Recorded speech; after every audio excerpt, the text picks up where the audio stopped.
Shalom.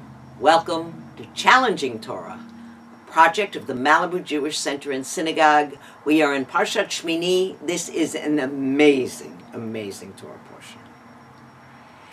This takes us from the heights of ecstasy to the depths of despair to the everyday concerns of what am I making for dinner and how can I make it holy.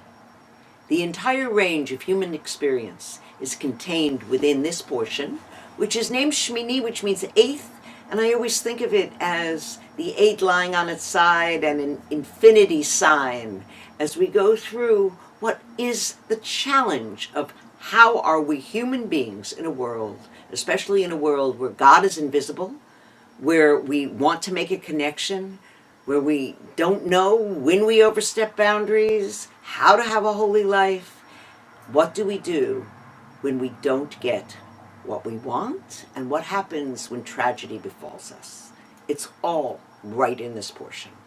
So the portion begins, on the 8th day, Moses called Aaron and his sons and the elders of Israel, and he said to them, take a young calf, he directs to Aaron, for a sin offering and a ram for a burnt offering without blemish, and offer them before the Lord.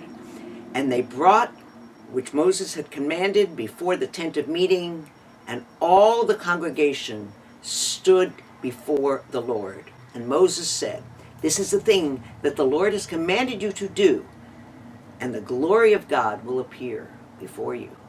We are at the moment of the inauguration of the Holy Mishkan, the tabernacle, the place where we say, God will dwell with you. Make me a space and I will dwell with you, God says. How do we know? How do we know God is with us? Will this Mishkan, this tabernacle, have a sacrifice that ignites without our touching it? And the glory of God will appear. And they lay out the sacrifice. Aaron, in particular, lays out exactly the goat, the sheep, exactly the way they're supposed to do it, follows the directions to a T, and nothing happens. Nothing happens. I couldn't help but think about those times when we follow the directions and put a battery toy together, and we say to the kid, look, and nothing happens, right? And then what?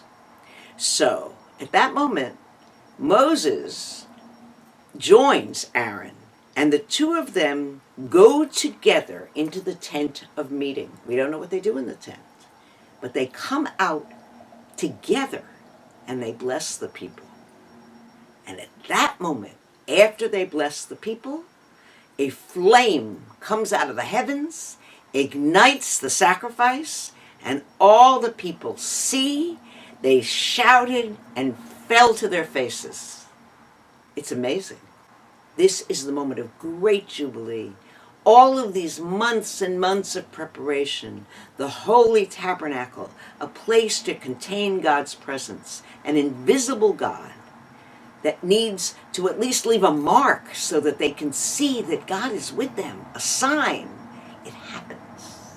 They fall on their faces in great joy, and at that moment, tragedy.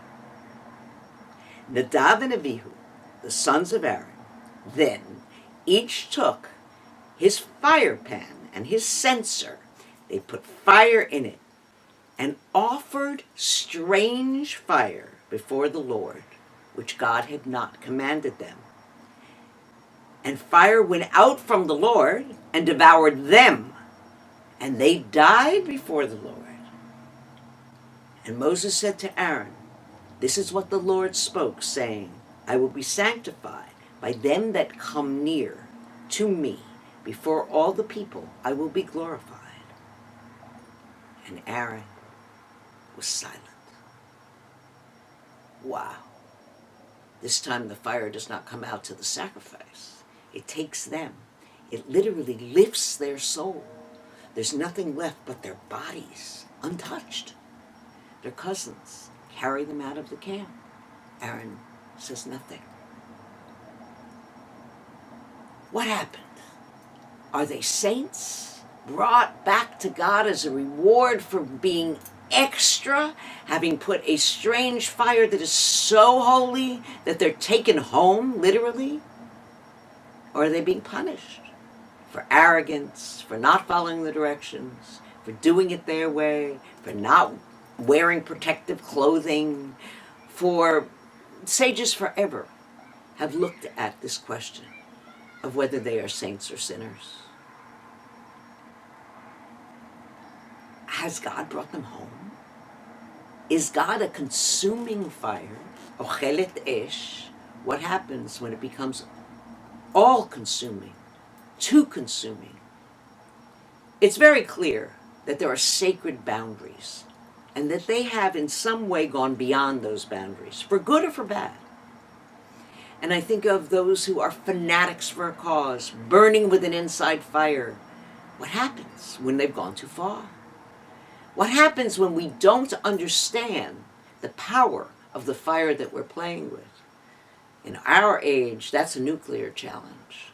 We have meetings right now about nuclear proliferation because we know that sacred fire in wrong hands could destroy all of us. And at the same time, were they just overly ambitious? I don't think so. God is sanctified by those who are made holy and come near to him? Not clear at all. The Lubavitcher Rebbe, actually, is quoting an earlier place in the Zohar that says, this is about Ratz v'Shav, Ratzov v'Shav, he calls it.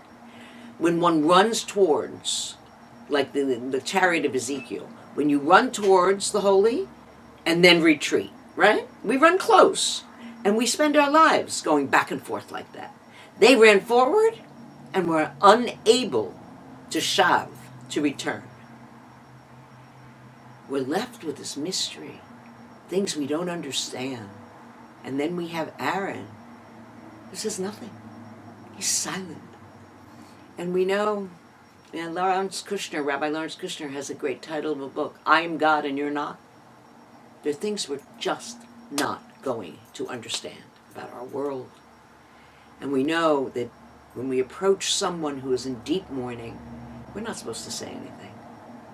We too are supposed to remain silent in the face of mysteries we can't fathom or understand. And then the Torah portion takes a turn. How can we know holiness? First of all, what are you putting on your kitchen table? And we go immediately into the kashrut laws. These are the creatures you may eat from among the beasts, it says. Whatever parts the hoof and chews the cud among beasts, that you shall eat. All of that, and we're worrying whether the hoof looks like this or like this. But by following these rules, by admitting that there is, we call Ol Malchut Shamayim, a yoke of being creatures in a world where we don't understand everything. It's not a health reason, it's because God said so. And we put a purity, a holiness on our table, and we ingest it. And this is how we make the boundaries of sacred life in a world where we don't understand all of its mystery. Shabbat Shalom, everyone.